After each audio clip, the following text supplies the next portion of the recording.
Hello les matheux! Dans cette vidéo, je nous propose de retravailler les résolutions de problèmes avec des fractions. Alors, prête à devenir des experts? C'est parti!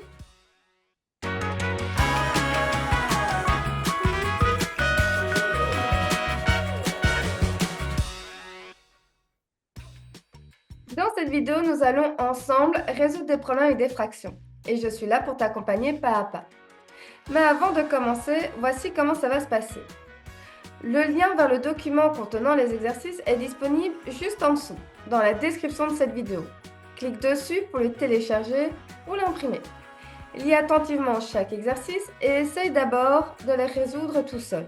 Et si possible, sans utiliser ta calculatrice. C'est un bon entraînement pour renforcer ta logique mathématique. Appuie sur pause et quand tu seras prêt ou prête à entendre la correction du premier exercice, il te suffira simplement d'appuyer sur play. C'est parti, que la séance d'exercice commence! Et c'est parti pour attaquer les résolutions de problèmes avec des fractions. Maintenant que tu as pris le temps de réfléchir et de résoudre le premier exercice par toi-même, passons à la correction ensemble. Nous allons décortiquer chaque étape pas à pas pour que tu comprennes bien comment parvenir à la solution. Et si tu as fait des erreurs, pas de panique, c'est comme ça qu'on progresse. C'est parti pour la correction du premier exercice. De manière générale, résoudre un problème revient à se poser les bonnes questions. L'histoire de cet exercice nous parle d'un jeu télévisé. Et au départ, nous avons 60 candidats qui y participent. Et nous aimerions connaître le nombre de candidats qui participent à la finale. Nous savons qu'à la fin de la première émission, un quart des candidats ont été éliminés. La première question à se poser est alors, que représente un quart des candidats? C'est-à-dire de combien de personnes parle-t-on exactement? Ce qui nous permettra de connaître le nombre de candidats exacts qui ont été éliminés à la fin de la première émission. Pour calculer le quart de 60, nous devons multiplier un quart par 60. Comme le 4 se trouve au dénominateur, il va diviser 60. 60 divisé par 4 est égal à 15, donc un quart de 60 est égal à 15. Cela signifie que seuls 60 moins 15, c'est-à-dire 45 candidats participeront à la deuxième émission. La deuxième émission commence et 45 candidats y participent. À la fin, 3/5 de ces candidats seront éliminés. Question, que représente 3/5 de 45? Pour connaître le nombre exact de candidats éliminés. Il faut donc effectuer le calcul 3/5 fois 45. Comme 5 est au dénominateur, il divise 45. Et ensuite, il faudra multiplier par 3 puisqu'il s'agit du numérateur. 45 divisé par 5 est égal à 9 et 3 fois 9 est égal à 27. 27 candidats sont éliminés au bout de la deuxième émission. Il reste alors 45 moins 27, 18 candidats. Et voilà, il nous suffit simplement maintenant de terminer notre résolution de problème avec une phrase telle que 18 candidats ont participé à la troisième émission. Et voilà, c'est fini pour le premier exercice. Alors, comment ça s'est passé? Tu as réussi à trouver la bonne réponse ou est-ce qu'il y a quelques petites hésitations? Dans tous les cas, souviens-toi que chaque essai, chaque erreur est une étape de franchie vers la réussite. Nous allons maintenant passer au deuxième exercice. Rappelle-toi, prends d'abord le temps de lire et de résoudre l'exercice par toi-même. Appuie sur pause sur la vidéo et quand tu seras prêt pour entendre la correction, il te suffira simplement d'appuyer sur play.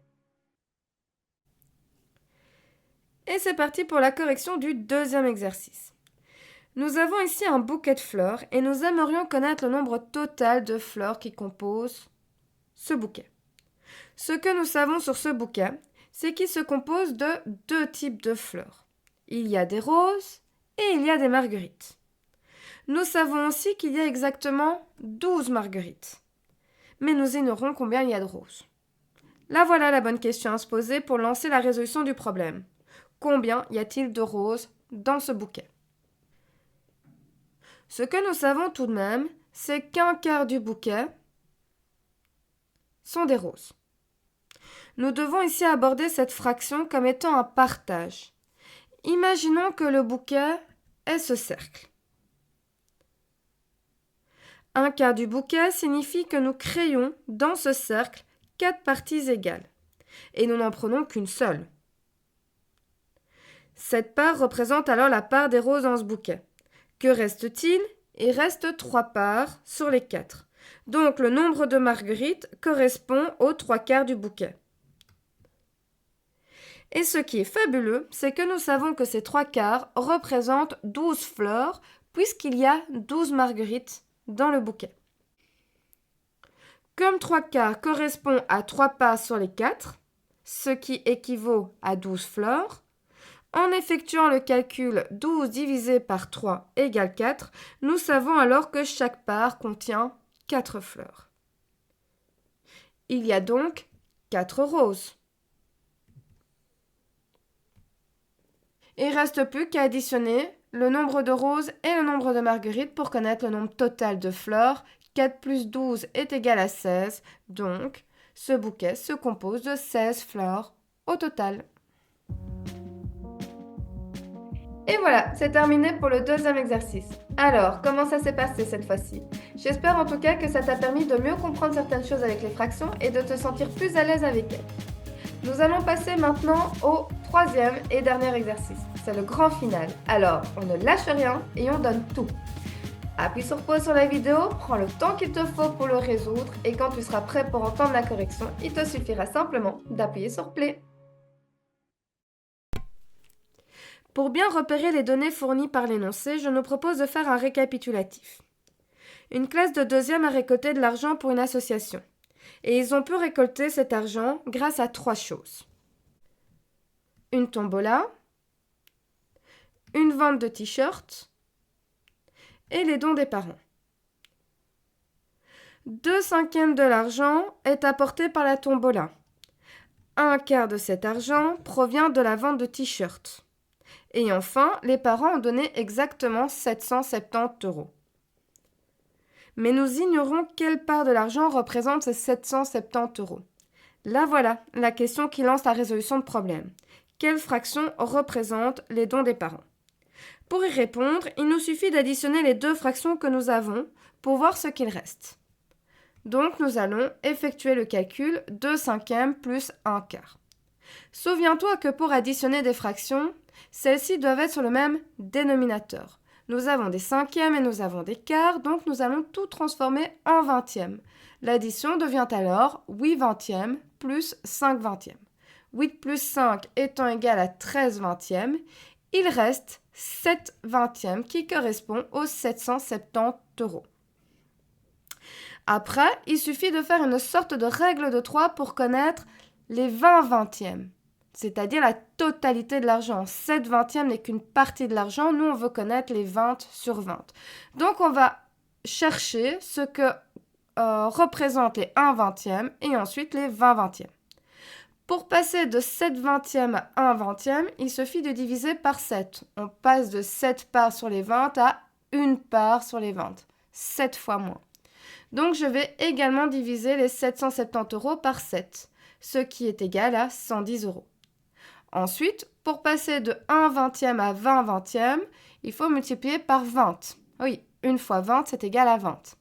Je fais la même chose de l'autre côté. 110 € fois 20, ce qui est égal à 2200 €. Et voilà, au total, ils ont récolté 2200 €. Suffit de clôturer par une phrase. Ils ont récolté 2200 € au total. Et voilà, j'espère que cette vidéo t'aura aidé. N'hésite pas à le dire en commentaire. Si tu as des questions, tu peux également les déposer en commentaire et j'essaierai d'y répondre du mieux que je peux. De plus, n'oublie pas d'aller checker la description de cette vidéo, tu y retrouveras différents liens qui ont pour unique but de t'aider à renforcer ta compréhension. Car n'oublie pas, la règle d'or pour réussir en mathématiques reste toujours la même, faire régulièrement des exercices à la maison.